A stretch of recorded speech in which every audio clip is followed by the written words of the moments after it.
Hello, Celeste Honeyball. Am I pronouncing your surname correct? You are. Yeah, Hello, Dominique. It's lovely to see you. it's such a beautiful name, I have to say. It's the Oh, first time I've heard a Honeywell or met a Honeywell, and yeah, it speaks of the joyous personality that you have and the person that you are. So it suits you thank very you. well. So I want to just introduce you to whoever's going to watch our conversation. So Celeste is a social worker at the moment. She's one of our assistant directors at Tutela, and she focuses on early intervention programs and to set it up at all the offices. So we are excited about the work that you are doing and have been doing since 2022 at Tutela. And yeah, so I think that's going to move us into a new season with the work that Tutela does also. And then before that, you were a social worker at a children's home in Johannesburg and at a school. So you're not just like into management, you like working with the kids themselves.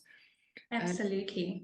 yeah, and I invited you today, Celeste, because I want us to just share with other congregations the what exactly when is early intervention programs, because we talk about EIPs like everyone should know EIP is. And the Yeah. truth is that even me, I didn't understand it. So I'm just going to fall in the conversation with that first question. What is Okay. an EIP and why does it matter? Okay, great. So your early intervention and prevention services sounds very technical and larny and everything. But basically, it comes down to equipping the community with skills and knowledge to live to their full potential.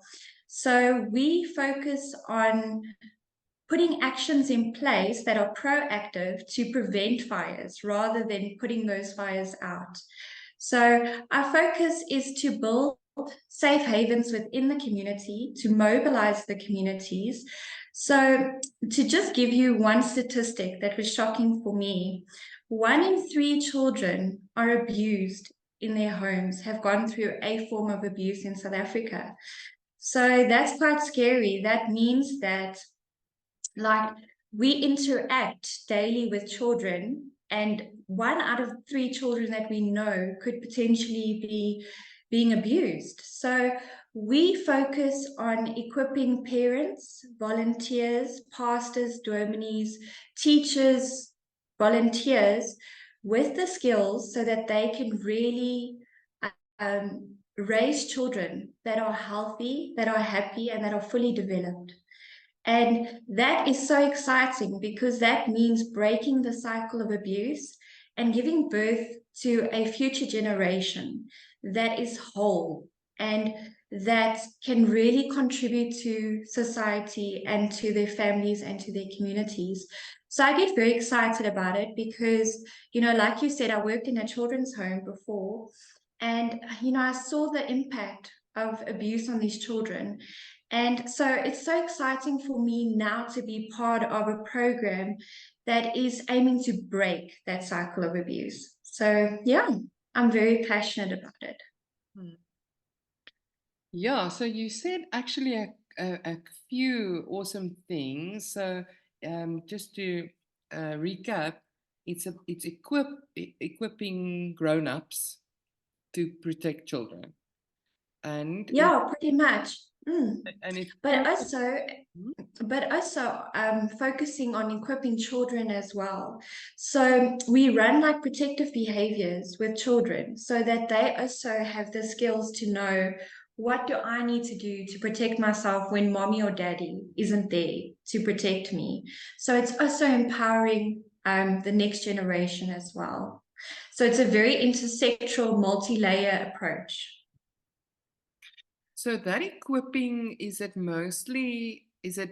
parenting skills in general, or do you focus, what is the content of the programs specifically aimed at equipping parents and dominees and teachers? What content do you focus on? Okay, so we have multiple programs, but let's start on the parenting skills program. So this focuses on how to build a secure attachment with your child. So obviously when growing up, we are exposed to different attachments through our parents and through our grandparents, and that's generally passed on to the next generation. So if you had a mom or dad that let you cry as a baby and didn't comfort or nurture you when you were crying, then that has an impact on you moving on later on in your adulthood. And then you might become a parent that does that as well. So it's becoming aware of your background, how that affects your parenting now, what kind of attachment you have with your child at this moment, and how to build a secure attachment. So it focuses on that. It focuses on discipline, methods of disciplining your children, how to put consequences in place, what does the law say about disciplining your child, and it's focusing on how to communicate with your child. I see you lost your coffee there. Oh yeah. So Discipline and communication. Discipline and communication, very important. Yeah. And when we run these programs, we also pick up on different needs. So we ran a single parents group where the ladies were like, I don't know how to speak to my child about drugs and how to speak to my child about peer pressure and, dating and relationships. So we ended up focusing on that because that was a need that they had in that moment. So we have our programs, but it's very much dependent on who's attending the program and what their need is. Okay. Well, that is a segue to our next question. Can you maybe give some examples of what programs Tutela is running and focusing on at the moment? Okay, so we've really developed a lot of programs that have been guided by the needs of the community. So we really went out into the communities and had discussions with people, had dialogues with the police, the hospitals, the schools, the churches. And through that, we saw what the needs were. So we developed these programs together with other professionals that have different insights as well. So it is a multidisciplinary team that helps to develop these programs. And at the moment, we are focusing very much on child protection because it is also Child Protection Week now currently.